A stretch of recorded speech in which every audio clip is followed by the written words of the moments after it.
Hi, I'm Shiv. And I'm Chitra. We are the co-hosts of this show, Software People Stories. We're happy to bring you stories of people associated with software as makers or consumers.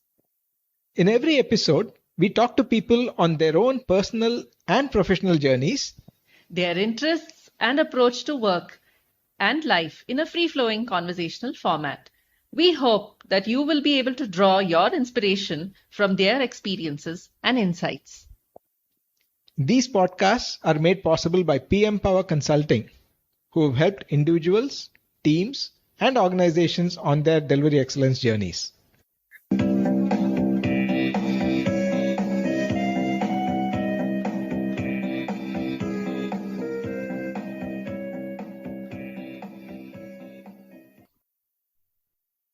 Learning and unlearning to learn, purpose driven learning, motivating oneself to learn. We've heard and read a lot about these statements. I've watched my fellow colleague at PM Power, Gayathri, constantly experiment with learning as well as embark on some daunting adventures. I've looked forward to this conversation with her, where she shares her personal experiences on some of these topics and more. Listen on. Good morning, Gayatri, and welcome back to the Software People Stories. Wonderful to have you back on our show again. Thank you, Chitra. Good morning to you and all the listeners. It's great to be back, and it's wonderful to continue to listen to the Software People Stories so far. Thanks for doing this. And I hope, we have many, many more conversations because as coaches as well as constant learners, I'm sure we'll always have something to share with people. If not anything, our stories. Definitely. Then that's very really also changing, right? We continue to learn and keep adapting our own lives around technology. I remember you always say that, constantly learning and reinventing oneself is so important. And as a colleague, I see you continuously doing it. So, what is it that drives you, keeps you motivated to learn? And what is it that you can share with our listeners in terms of your experience? Definitely, Chitra. I think one thing that the non-software organizations constantly say that technology has continued to change and has grown so much. Be it the latest, large companies, if you will, across the world are dominated by software. It's because technology is changing constantly, and along with it, people are also changing constantly. It doesn't happen in a vacuum, and we are part of that ecosystem, including you, me, all our listeners. I think we have to keep changing. So what motivated me to change is when I joined college. From college, I knew only Fortran how to code, and they started teaching me C++ in my early training days. Once I finished that, one thing that has I started my career with C++ programming. Within a year, I found myself seeing that open source included Java, and Java became very popular. So you had to unlearn to learn. I think that was the biggest problem that I had to say. I thought I was very good at C++ programming, and it kind of felt like a shock for me that I have to learn something new within like 1 year of my career. So and then from then on, I found that every 2-3 years I ended up learning something new. And if I look at my career back, I have every 3 years I had to reinvent myself, be it from a C++ to Java world, or Java to using scripting language, or moving into project management, to a transition management, to delivery management, to now agile coaching, transformation. So I have, what I'm seeing is different skills I have to use, or some of the skills I had to learn, and before learning I had to unlearn some of the things, and some of the bad habits that come in, and then move from there. So that has been the key in terms of keeping the longevity. If we are marathon runners, right? We are not necessarily sprint runners when we look at career, because most of us think of think of the career as a sprint, and they want to burn long hours and how to make it happen. That's what the current breed of team members are doing. But that's not how it works. The way it's working is you actually have to start looking at it as like the way Kipchoge is doing, right? I don't know whether I'm saying this word correctly. He elude Kipchoge around the sub 2 hour marathon.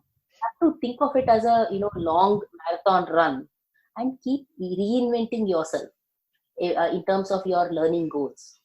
So the way I normally do is every 6 8 months, I wonder whether am I doing anything new. I look at that from that kind of a horizon. And the other thing I look at it is if I'm not doing anything exciting in the morning when I look at what my day is going to be, and if I'm not very excited about it, I really ponder over and say, hey, what am I doing about it? Because no one else takes responsibility or accountability for your career. You are the only person, right? Who, how much ever you can say there is a mentor, there is a career plan in your organization. In the end of the day, our career, our learning is owned by us. There may be a lot of constructs in the organization, but that has really been the key for me to continue to learn and adapt. What do you see between perhaps how you learned and how you continue to learn versus what is it that people can do today, especially when we talk so much about business agility and businesses becoming agile, organizations becoming agile. Yeah. People are the organization, and then the organization becomes representative of who its people are because it's the people who create it. What holds people back from learning in your experience, and how can people cross the chasm, if you will, towards learning and sustaining oneself and thereby sustaining the organization? When we're talking about from a technology context, and a lot of organizations are erstwhile traditional organizations have started saying that they are technology organizations. They are actually it was earlier technology enabling business, but it's the tables have turned where businesses businesses are getting reinvented because of digital technologies completely, be it from a fintech space, to governments are doing it, to to even to retail space was always the harbinger, right? It was actually the first ones to bring the change around. So if you look at agility, right, we should look at it from four dimensions. Most talked about is the process agility, where we talk about scrum and having those ceremonies and all of that, but that is only the tip of the scale.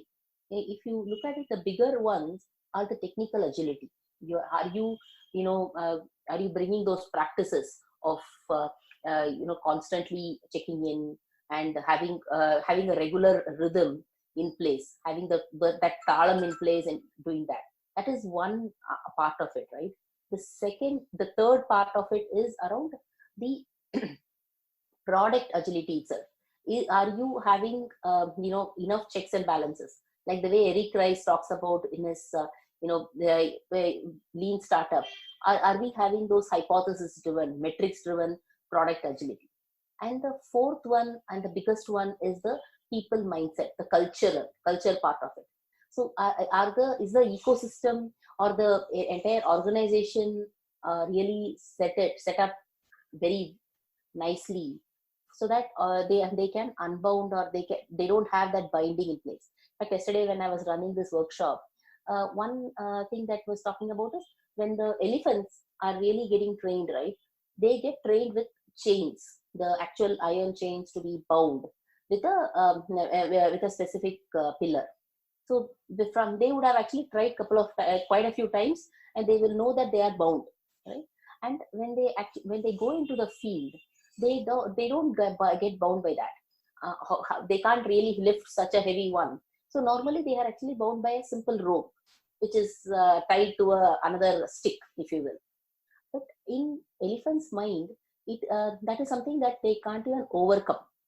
Lot of that mythical chain, lot of organizations have bound themselves by way of stereotype, typical processes, or lot of traditional by the organizational hierarchy that is tying them. Lot of those ropes are being tied in. Those are the things that have to get unbound right from right from providing that self confidence, self reliance in each and everything that the members are doing. That kind of thing needs somebody from outside to provide that outside in perspective, saying that why are you doing this? It's not that answers need to come from an outsider, but sometimes questions, if it's easier to come from an outsider. That is what I am seeing from a business agility perspective. So business agility has these four parts, right? Process, product, technical, and people, and the cultural part of it. And binding all these things together is the organizational culture and ability to unbind all this and unblock all this and see why are we doing this and can we think beyond. That's when innovation gets really will spring really better. And more importantly, that's when people also will start flourishing and lead to high performing teams. Most importantly, that's what will help the learning. So only if I have a very clear objective, I will learn. While you may think that till college we always learn because I have to get this marks right, I have to do this. After that, adult learning seems to be very purpose driven, not necessarily self purpose, but more of an organizational purpose. In fact, you hit upon it was almost like you were reading my mind when you said purpose, because that was precisely what was coming up as the next question for you. You spoke about conditioning, unshackling, and you also talked about why people, in your observation, a lot of people are spending long hours burning the midnight oil and Mm-hmm. perhaps going home, frustrated, depressed, not so satisfied with what they've done, and so on. And this question bubbled up in the context of what you just said, Mm-hmm. as not only one's own purpose, but also the organization purpose. So, Yeah. what are your thoughts around aligning these purposes and making it work or creating a win win situation for the individual as well as the organization? So one of the things that we are experimenting now in the organization that we are coaching is something called OKR, objective and key results. And this is also aligned to the business agility. So what we are saying is each at a high level, each the entire organization has a purpose, and that objective is very clearly written out. And how are we going to measure whether that objective is going to be met? Those are 2 or 3 key results will get tied. At the maximum, even at a big organization, we are saying 3 or 4 objectives have to be done. And rather than making it hierarchical, making it top down, each group, each team that's constituent of that organization creates their own objectives. Some of them will be tied to the overall purpose. Some of them will be experiments. Some of them will be purely learning to push themselves beyond what they thought that they were capable of. I think that what happens is that kind of brings that overall purpose of where we are moving towards, and creating that while autonomy is present at a team level, there is also a purpose, which is what you said, talked about alignment.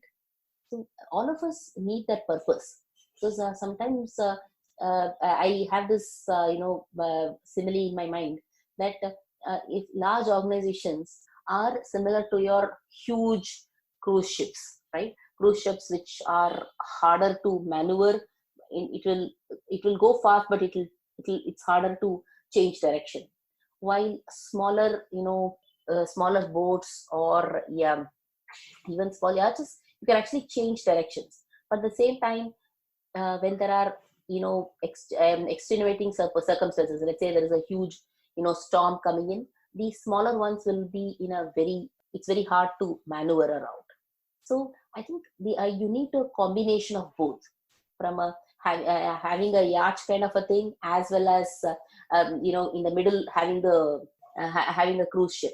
So you have to have that purpose tied to it. If you have a purpose tied to it, you are loosely defining, ensuring that when there's a problem, I can always go back to the ship. while I can be on my own and I can actually try different experiments and make it back to it. So that's really how I think when we talk about learning for individual, they should continue to focus that. This was a beautiful analogy. In fact, I'm thinking that, with your permission, if I may, I'd love to borrow this and actually use it in a lot of, the coaching that I do. Very nicely said, Gayatri. Thank you. Definitely, Chitra. What many times what happens is this. I'm talking about this elephant and all of these. The experiences, the result pyramid talks about experiences. Essentially, will start changing our outcomes and results. Outcomes and results is what, while it will come out very clearly, what values, what principles, beliefs we have are not very clear, right? We may not be very known outside. That's what we call it as a culture. But more and more experiences we have, that experience also comes from nature and from our experiences, from what we see. And sometimes we show this. Many of my coaching conversations, I've taken this many examples in real life and showing it, saying that, okay, hey, this is what we have happened, why? And that has become very powerful, because then there is a lasting mental model and ability to remember. The one that I really love is this Edgar Schein model, cultural model, which is very simple and very easy to remember. Would you care to elaborate a little about it and how you have maybe used it in some of your conversations and help either left an impression or maybe help somebody turn a corner? Definitely. So Edgar Schein model is pretty simple, right? It has just 3 levels. The first level is around the at the topmost is talks about what are the outcomes, like results or artifacts, or what are the characteristics that you do it. And the next level, which is lower than your eye level, are the values that you see, and the even lower one is the assumed value. Assumed is something that it's unsaid principles, so to speak. So if I think about some of the change that I have brought out, one of the team was having this thing that all of the requirements have to come from a particular person, or outside of their group, saying they thought that they were waiting for someone to tell them or guide them how to go about. While that can work when when the requirements are quite clear and they knew exactly what they wanted and they are not in exploratory stage. And I ask those questions as to why they are thinking like that. Why do you think proposal or a solution cannot come from directly from you? I asked them, who are the experts in this product? Who knows this better? And they thought for long and said that, yeah, we have been in this for long and we know what all possibilities are there.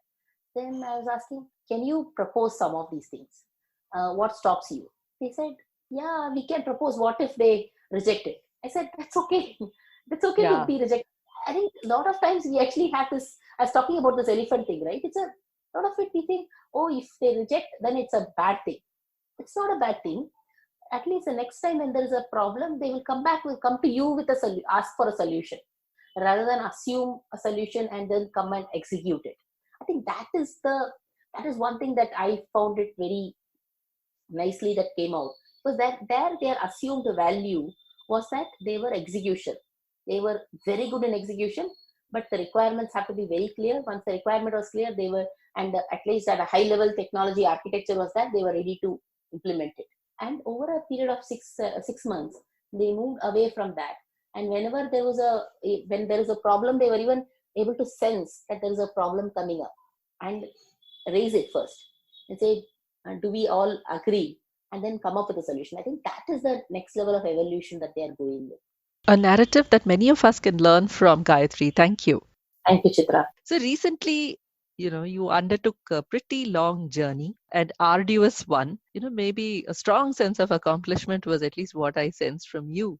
It got me to thinking, we are always trying to get teams and people to think of stretch goals.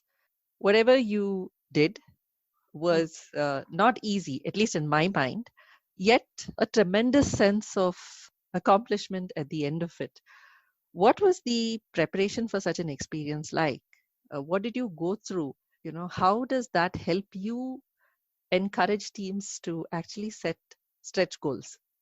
For all our listeners, what Chitra is talking about is, I did a trek in Machu Picchu in Peru. We did a 4-day Inca trail.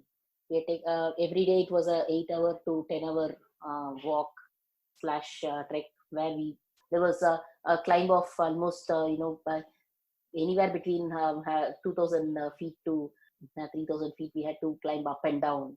So it was treacherous, but at the same time, it was very self-fulfilling.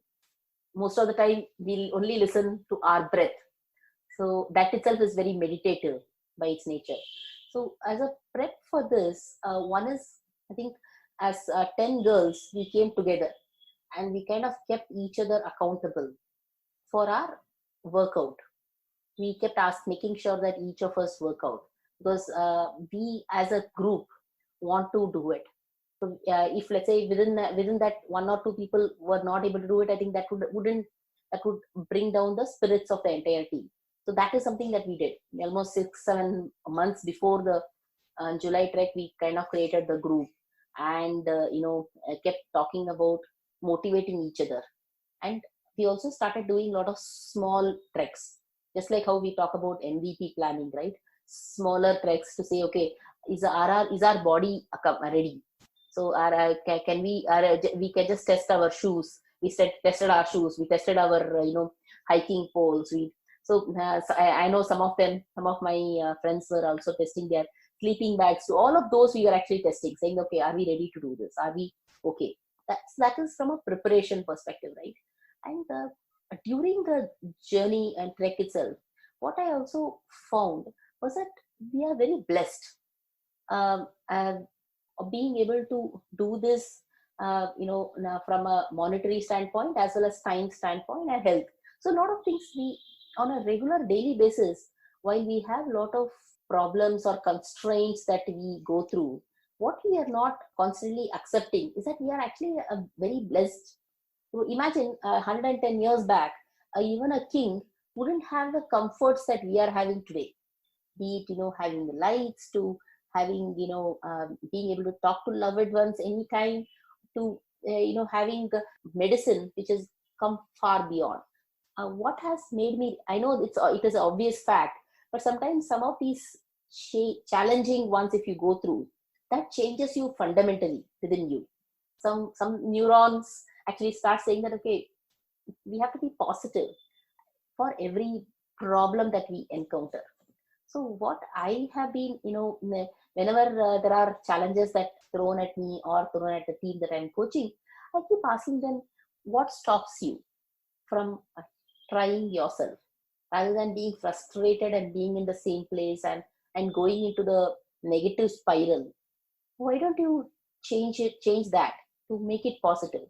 And what are the experiences? We actually use games to do that and make that change happen. Smaller but very small changes, if you keep happening, that becomes a big movement in itself. Your narrative about the preparation and journey are certainly inspiring, Gayatri. I'm sure there are many more lessons to share from this in future episodes. As we come to the end of this episode, are there any messages that you would like to share in particular with our listeners? A couple of things. One is, Chitra, essentially when you want to learn, right? First is that urge or self-awareness of to learn from what you were the previous year. I think that is the biggest urge or motivation that everyone needs to have. You can call it as your own LO, learning objectives or learning plan, whatever you want to call, right? I think each person needs to have that in addition to creating that awareness of, are we unlearning some of the habits? Are we creating a routine of it? That's a second dimension to it. The third dimension is getting feedback from your folks, your be it peers, managers, your customers, saying that, are you in the is that something else that you should learn, or is that something else that we can do better, and then incorporate it back into your learning objective. It's like the control system. You have an input, you work on something, there is an output, and most importantly, actually, there is also a feedback that comes back. The folks who have gone through the control system, they'll know that having that control system, in terms of giving the feedback, be it by, we call this retrospective in an agile term, or actual or empirical evidence. So creating that is very, very critical.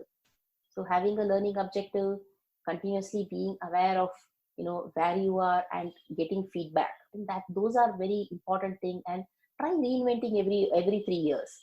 That makes it challenging as well as very self-fulfilling. Thank you, Gayatri. At least I felt I learned a lot from this conversation with you.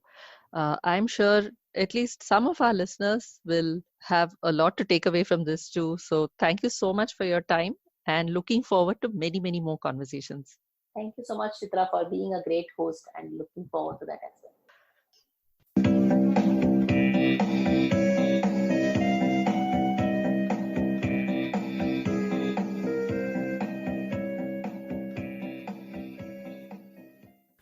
If you like the show and would like to share your experiences with the community, or know someone else who might want to do that, please get in touch with us at podcast@pm-powerconsulting.com. That is podcast@pm-powerconsulting.com. Please rate the show on Podchaser, Stitcher, iTunes, or any other podcast client that you find us on. Please also share our episodes with your friends and others in your network. If you or anyone you know would like to be featured on our show, do write to us at this email address: podcast@pm-powerconsulting.com.